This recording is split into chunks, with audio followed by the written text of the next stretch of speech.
नक्षत्र हैं वो अलग अलग हैं। अगर डॉक्टर चाहिए तो पहले से उस नक्षत्र में मिले, पूजा करके मिले, उस नक्षत्र के देवता की पूजा करके मिले।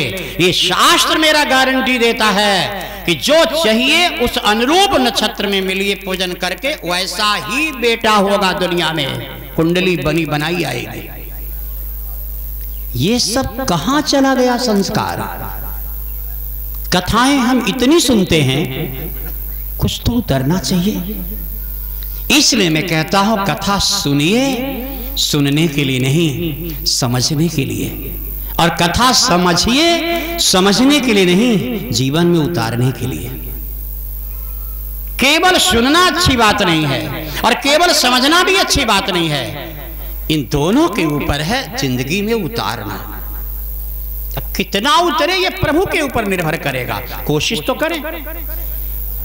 इसलिए ऐसा बता रहा हूं कि 9 ऐसे नक्षत्र हैं जिसमें मिलन होने पर बेटी ही होगी, और वो भी 9 प्रकार की बेटी। कैसी बेटी चाहिए? क्या बनाना चाहते हो बेटी को?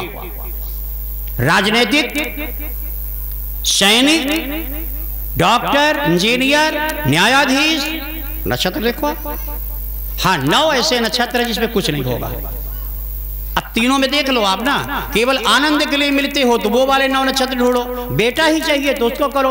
अब ऐसे मनमानी मिल करके और बेटी आई तो डॉक्टर को पैसा देकर उसका गर्भपात कराते हो, इतना बड़ा पाप लेते हो, यह अधर्म है। श्रीमद् भागवत सुनने के बाद भी अगर इस पर विचार नहीं किया, ये पहली कला मेरे ठाकुर जी की है। आदि अनादि ये भागवत ग्रंथ है और मेरे गोविंद ने पहले ही कह दिया था 14वीं कला में सबसे पहली कला है संस्कार अपना ठीक करो, भ्रूण हत्या मत करो। बेटा चाहिए तो बेटे वाले नक्षत्र में मिलो, बेटी चाहिए तो बेटी वाले नक्षत्र में मिलो, और कुछ नहीं चाहिए तो उन 9 नक्षत्रों में मिलो।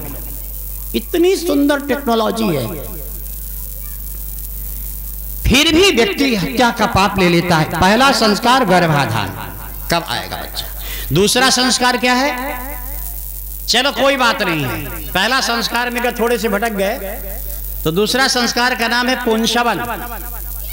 ये गौर से देखिएगा, कहीं अगर परिस्थिति जानने आए तो किसी को बताइएगा भी, कथा को ऐसे बढ़ाइएगा। कोई जरूरी नहीं कि मंच से बोलना मेरी जिम्मेदारी है, आपको इसीलिए सुना रहा हूं कि कहीं जरूरत पड़े तो आप भी किसी को बता दीजिएगा, कथा और थोड़ी आगे बढ़ जाएगी। ऐसे तो बढ़ती है। नारायण ने ब्रह्मा को सुनाया, ब्रह्मा ने नारद को सुनाया, नारद ने वेदव्यास को सुनाया, वेदव्यास ने सुखदेव जी को सुनाया, और सुखदेव जी राजा परीक्षित को सुना रहे हैं गंगा के किनारे। ऐसे तो था शेष नारायण ने सनक सनंदन सनातन सनत कुमार को सुनाया, सनत कुमार ने सांख्यान नामक ऋषि को सुनाया, सांख्यान ने मैत्रेय जी को सुनाया, और मैत्रेय जी सनक सनंदन सनातन सनत कुमार को हरिद्वार में रोज सुनाते हैं। कथा ऐसे ही तो बढ़ती है। इसलिए सुनिए, समझिए, और कहीं उचित हो तो इसको बोलिए। अगर किसी कारण से ठीक है नक्षत्र का ज्ञान नहीं रहा आपको और गर्भ आ गया, अब आपको बेटा ही चाहिए, तो जांच करा करके मारने का विचार ही मत करो। 1 महीने के बाद तो पता चल गया ना बच्चा आ गया, तो 2 महीने नहीं, जैसे 2.5 महीना पूरा हो, 2.5 महीना से 3.5 महीने के बीच में इस 30 दिनों में कोई एक दिन निश्चित करो, रविवार का दिन, और रविवार का दिन निश्चित कर हरा कुशा जिसकी पवित्री बनती है, वो हरा कुशा लाइए, पूरब की तरफ मुंह करके उस सिलबट्टा में चाहे मिक्सी में जैसे भी उसको करो, उसका रस निकालो, और रस निकाल करके पवित्र जल में उस रस को मिला दो, और उसके 3 भाग करो। एक भाग सूर्य को अर्घ दो पूरब की तरफ करके, और एक भाग अपनी पत्नी से कहो कि तुलसी में चढ़ाएं, और एक भाग अपने ग्राम देवी या कुल देवी को ले जाकर चढ़ा दो। अब कह दो, तीनों जगह कह दो बेटा ही चाहिए। 2.5 से 3.5 महीने के बीच में परमात्मा अदला बदली कर सकता है बिना मारे। 3.5 महीने के बाद फिर यह अवसर चूक गए। ये दूसरे संस्कार को कहते हैं पुंसवन। पुंसवन का मतलब होता है जो चाहिए बेटा बेटी वो निश्चित कर लो, वो समय है, और एक दिन केवल रविवार। पेट में तीसरा संस्कार होता है सीमंतोन्नयन। ये होता है 7 महीने 14 दिन से लेकर के 8.5 माने 7 महीने 14 दिन से बच्चा जब हो जाए, अब 2-4 दिन आगे पीछे हो जाए कोई बात नहीं है, 7 महीने 14 दिन से 14 दिन तक के बीच में किसी एक दिन करो।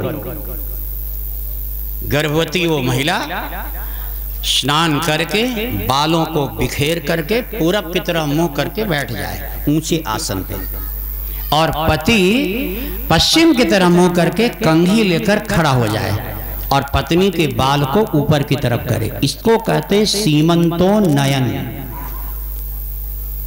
ये हर जगह है, कैलेंडर में आपको मिल जाएगा, 16 संस्कारों में, छोटे छोटे किताबों में मिल जाएगा, गीता प्रेस की किताब मिल जाएगा। कोई कठिन नहीं है, बस ध्यान देकर आप ले लो, कैलेंडरों में है, देख लेना आप।